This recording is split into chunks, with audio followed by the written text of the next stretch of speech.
Okay, so the story is that they attacked and killed a number of people, took a number of hostages. Okay. What? Go ahead. Turkey wants to go into Iraq. Okay, so you've got Iraq, and there's the possibility that Turkey is going to go into Iraq to attack the Kurds. to attack the right to attack these people. Why did the Iraqi people kill the Turks? Okay, so great. Why would these people kill these people? Okay. Does anybody have the story? What's the story? Do these people have a story that they believe justifies what they do? Yeah. Yes. They have a story that they will tell you. Why did you do that? They will say, let me tell you why I did it. And they will tell you a story. There will be coherence. It will be believable. Right? Anyone else with another part? Let's go ahead. Does it have anything to do with like us having troops in Turkey? Okay. I don't know. U.S. with troops. Yeah, U.S. troops are in Iraq, and we're also using Turkish bases. That's what I meant. Right. Yeah. No, they're not attacking the United States in that Aren't setting. they both like allies? Yes, they are. They're both allies of us. Why? So let's just look quick and see if we get a sense. Okay, news tells you stories, though, too, doesn't it? News tells you a coherent story. Turks broadly support a strike into Iraq, but that could play into the hands of the PKK. So as Turkey sends military convoys to its southeast border with Iraq, diplomatic efforts are intensifying to head off a cross-border incursion aimed at crushing the separatist Kurdistan Workers' Party.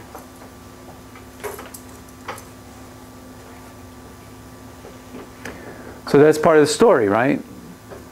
That's a story that's being told. So, but there's larger stories to this. Does anybody know the larger story to Iraq and Iran and the whole area? Ottoman Empire, Treaty of Versailles? No? There's a bigger story here. This whole region, let's just take this whole region, you know, Turkey and then the Middle East. So that we'll call this the region that we're thinking about. Years ago, there were ethnic groups that lived in different areas. Okay, there were ethnic divisions of people. And after World War I, the powers of France and the United States, and I can't remember who else it was, England was in there, decided that they would divide this area up into countries. And they made countries like this.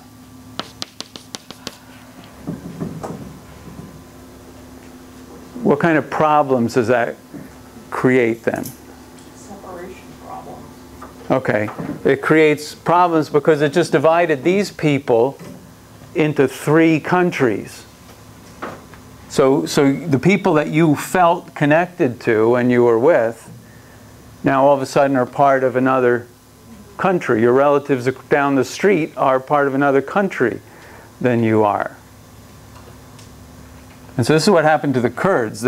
Part of them are in Turkey, part of them in Iraq, part of them are in Iran. And so part of the story is what happened in 1914 or the Treaty of Versailles and the way it all got divided up. So you see, you can always expand the story out. So you say, well, the story is that they attacked these people. The broader story is that it's all part of the whole thing with the U.S. troops being there.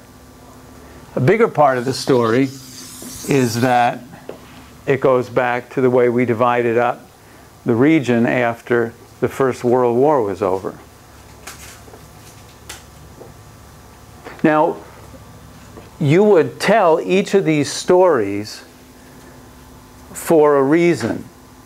So tell me which story you would tell and who would tell it for what reason. So, you know, I mean, I personally don't know, but if I was a patriot for the U.S., I would tell the U.S. side of the story and how they were more involved in the story. okay, so you could take all the events and you could select things and make a coherent story about why the United States has done the right things and how bad this is that these things are going on. Okay? So you could tell that story for the purpose of justifying what we do. Who would tell the story of the PKK made a raid and killed 12 soldiers and took 8 captive? Whose story would that be? Brian? That's the people who are being raided and killed. Yeah, the Turks. That would be their story because it justifies my actions. We were attacked, these people were killed, and so coherent is we will attack them back. Right? So different people tell different stories. So Walter Fisher says this. He says this is the way communication works. That people tell stories for persuasive reasons. They try to, so we did Aristotle, right? We did rhetoric already about persuasion. And Aristotle said, how do people get persuaded? When it's like you up against a crowd, sort of? Okay, well, it's one person speaking to many. But people are persuaded by emotions, by logical reasons. And so when you take public speaking, you learn to make a speech that says, here's the evidence for this. Walter Fisher says that's not the way we operate mostly in life. We don't make speeches to each other about the evidence. We tell stories to each other and expect that story to carry the persuasive power. And so this is another theory of persuasion.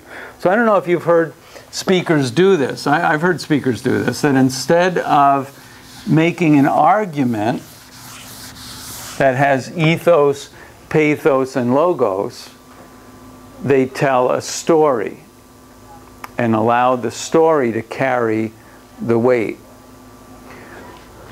So Fisher says that we've gotten into a mistake about communication, that we are part of a rational way of thinking about life, that we think people are logical beings, and you will persuade them by making good arguments. So you use logic. He says, no, no, no. We are not logical, we are narrative beings. Nobody goes around saying, well, let me prove you 3 points why this is the case of what you should do. Although, yeah, I do know some people who are like that. So, but narrative, we persuade each other that we have good reasons for what we do. It's not logic, it's good reasons because it's part of a story. A story has coherence, a story has fidelity. All right, so the rational, and these are called paradigms. Is this word familiar to anybody, paradigms? Mm-hmm. What does a paradigm mean? Paradigm. Get somebody. Go ahead, Prue. Paradigm is like a conceptual framework. Okay. Framework. With some thinking processes and Concepts. film class. I can't remember why I added that. What's that? I heard it from a film class. A film class, yeah, okay. So there would be certain genre kind of things or ways of creating something. Paradigms. Paradigm is just a worldview. I guess you could call it a worldview. And so we have lived into a scientific worldview. Rational is logic. Science has the answers to things. You make decisions on the basis of facts and arguments. So we're going to study a theory of small group communication. I don't think we did this yet. Functional theory of small group communication that argues that groups make good decisions when they follow these 4 steps. So if you do this, and then this, and then this, and then this, you will make a good decision. That's a rational paradigm about how people live and how we communicate with each other. All right. So the world can be solved by logic and information. Will solve all the puzzles of the world. If we have enough logic and enough information, we can fix or solve anything.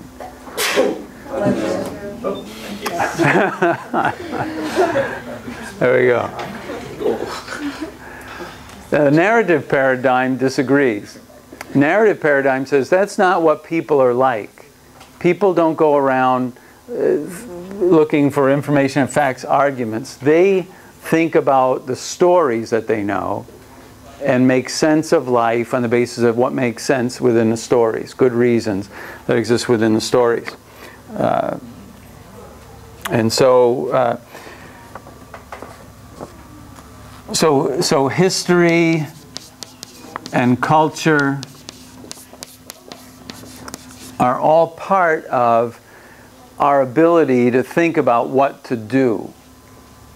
And that's the way we go through life. And the world is a set of stories that we have to choose among.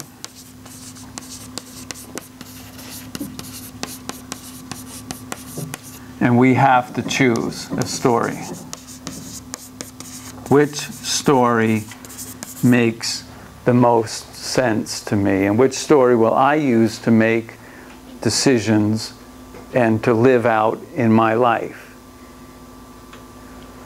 So this gets to some very deep issues. So like there is a story about the United States, right? We're citizens of the United States. So what is the story of the United States? Do people tell that story differently? Some people will tell the story of, great patriots who fought to establish the certain things. We're kind of known as like freedom, I guess. Okay, so there's a story about that we are open doors to immigrants. But there's another story that says we are built on principles to uphold. And so depending on which story you use, you will think things are good ideas or bad ideas. I mean, think about this from a perspective of just life itself. When you take biology, right, there are competing stories about how human life came into existence, right? What are some of the competing stories that exist? Okay, you have a Judeo-Christian account. This is how things happen. It's scientific, but they don't Okay. So when you talk about that, so some people are a Big Bang and a evolutionary story. And other people believe what other stories? Scientology. Yeah, I don't know the Scientology story. Some people feel that we came from the sea. The sea, yeah, okay. Yeah, there are Native American stories for the origin of life and who we are and how we got here. There are other, stories about it, too. So what you've got is a series of stories that you have to choose. And what you choose will then give you good reasons for what you do. And this is the same way with stories about our nation, stories about your own life and your family, stories about your friends. You got to choose among stories. All right, so this is part of what he's after in his approach. So narrative rationality, coherence, and fidelity. All right, so how would this work in an organization? Let's think about this as part of an organization. Who works somewhere? Who works somewhere? All right, nobody works somewhere. So when you started to work in that place, did they do an orientation? Right? Yes. They did an orientation, and did that orientation involve a story about how what this company is and how it got started and what went on? Yeah? Some of you did. Most of you did. All right. This story is called the originating story. And so it'll often be about, there was this family that came over from Italy, and they, started in a garage, and they did this and that, and then they had other stores, and then it expanded and grew. All right. Now, what is that story doing for the new employees? That's what I want to know. What is that? So I don't care. I don't give down Well, what is that story doing for the new employees? Go ahead, Fro. It gives them a context for their little job. To know, not only little, but their individual job or their role to fit into the bigger Okay, picture. so if you are able to fit yourself into the bigger picture of the story, you're more likely to act in ways that support what the whole thing is about. So it's like the building of the building. The one person says, I cut bricks. The other person says, I cut stone. The other person says, I'm building this temple. So if you understand that you are building the temple, then what you do acts into that. You're part of a story, and so you fit into the story. So if you go to IKEA, IKEA is very much this way. I don't know if any of you have heard the IKEA story or worked with in IKEA. But they are very strong about telling you the story of how this all got started. And now you are part of this story. As an employee, you join us in building and extending this story that is being told. And so that then shapes what's good, what's bad, what you should do, what you shouldn't do, on the basis of the story of the place, of the situation. All right.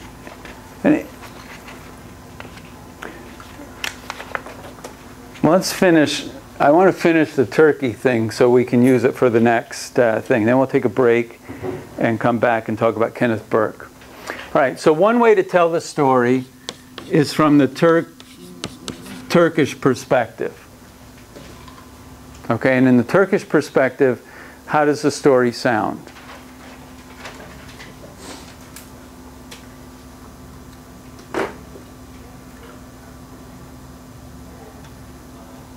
If you're in the Turkish camp, how are you going to tell the story of what's going on?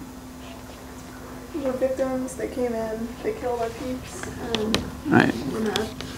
All right, so we were just minding our own business, and these people came across the border and started shooting us and killing people. We have a right, we have a good reason to be upset.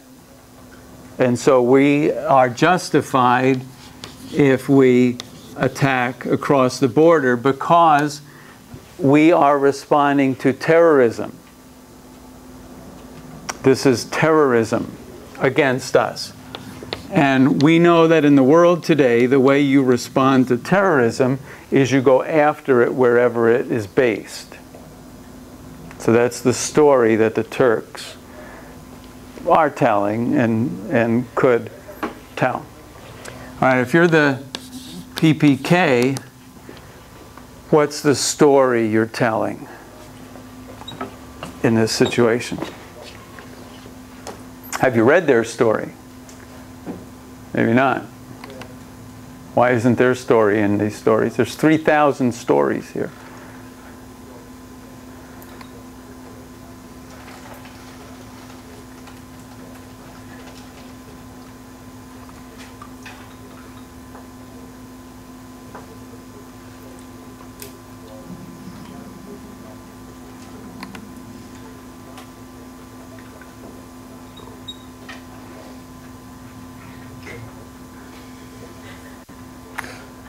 Here's another story.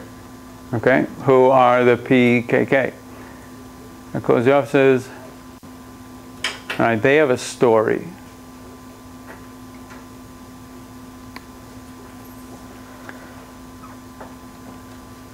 All right, 1974, Kurdistan Workers' Party, a Marxist-Leninist insurgent group fighting for an independent Kurdish state. Well, why would you have to fight for an independent Kurdish state? Why don't you have a Kurdish state? Well, they're just all spread out, aren't they? In those 3 different countries. They're chopped up by these artificial country borders that were drawn by France, England, and the United States. So they want all the Kurds to be back together in an independent state. So their story is that this is hurting our people to be chopped up into all of these different countries, and we want to get this foreign oppression off of us and be back in a single state. They want to create an ethnic homeland in the East. More than 30,000 people have been killed in the conflict since then. Isn't it interesting that 30,000 people have been killed in this conflict, and do we know about this much? Our interest is in Iraq. Yeah, how come that's not part of our stories that we hear or tell? All right, so it's not part of our story, but it's an event, right? It's an event, but in our stories we skip over that and we pick what we're going to tell. All right, so from the PK's perspective, we are victims. We want an ethnic homeland. The colonial powers divided us up into 3 nations, and we're suffering because of it. All right, what's Iraq's story?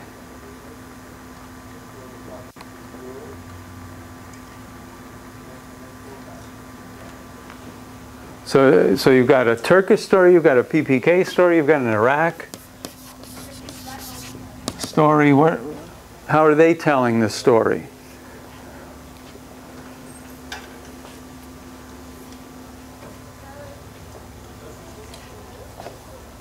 Do they want to let the Kurds go? It's just say, okay, well, Kurds, go ahead and make yourself a separate thing. No. They're saying that these are rebels. Okay, there are rebels that we will stop. So we will preserve Iraq's borders, we will keep friendly relationships with Turkey, and we don't say anything about a Kurdish homeland or Kurdish claims or anything.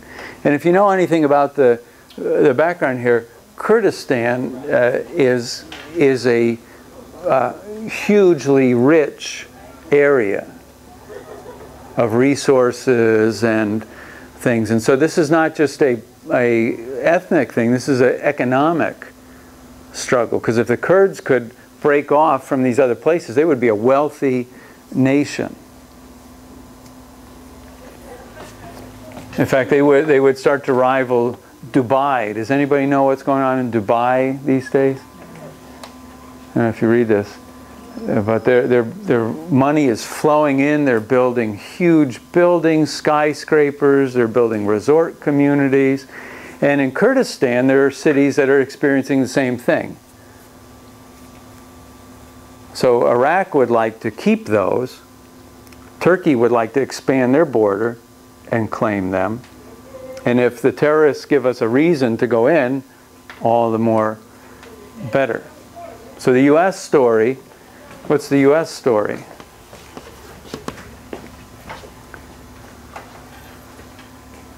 What's the narrative we're telling here? That we're trying to stabilize the region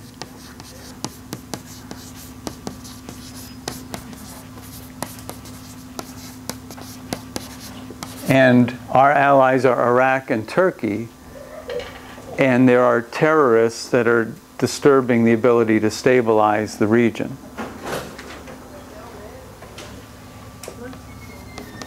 So the PKK are terrorists that are disrupting the ability, and they're just part of the larger terrorist organization that were involved in fighting in the war on terror. So it's a narrative too, right? So again, there are facts, right? But every group chooses, and the argument that Walter Fisher makes is that people will be more persuaded by a story that's told than they will by some argument about facts. All right. What are we doing out here? Drama class. Drama class? It's part of teaching at Montclair. All right. Any thoughts or questions about this? Can you see that if you have a conflict on your street, you know, with another family, or if you have two gangs that are having a fight with each other, or if you have a fight with your parents, everybody will tell a story to justify themselves. And so what you can do now as a communication theorist is when you start to hear stories, you can say to yourself, all right, what's going on here is persuasion. The story is being told in a certain way in order to convince others that there are good reasons for what I do. So we look for good reasons that are part of a narrative, and we look for coherence and fidelity. Does it hang together? And does it connect enough with reality to make it believable? And then to realize that there are many stories that could be told.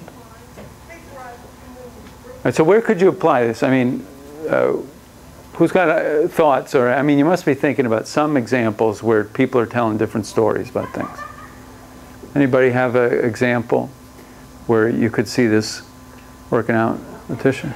Maybe if you take a job in like human resources, something of that nature, and you need to settle conflicts among the organization, you have to listen to everyone's story and try to come with a solution or a middle ground. Right, nice. So within organizations, there will be conflict, and that conflict is usually based on some story. Well, this is what she did to me, and she did, and it has a whole coherence, and it has believability to it, and it's convincing.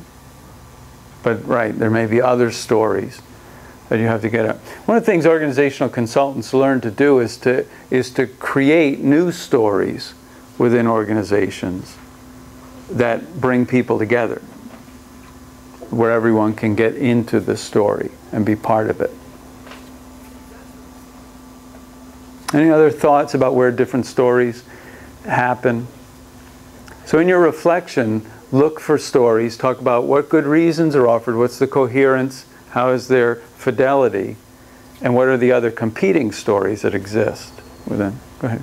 I mean, I'm trying to relate it to, I guess, our field too. Like the field I'm interested in, PR. Like I guess Public relations. Right? Yeah, like she did before comm. I guess like just like you would go to a job interview and you would tell the story of yourself in a positive light. You would do the same about whatever you're representing. You know, you would take events or circumstances that happened in the past and tell the story of the company or whatever you're trying to. Okay. Yeah, so you tell your story in a way that tries to pick up with themes in their story.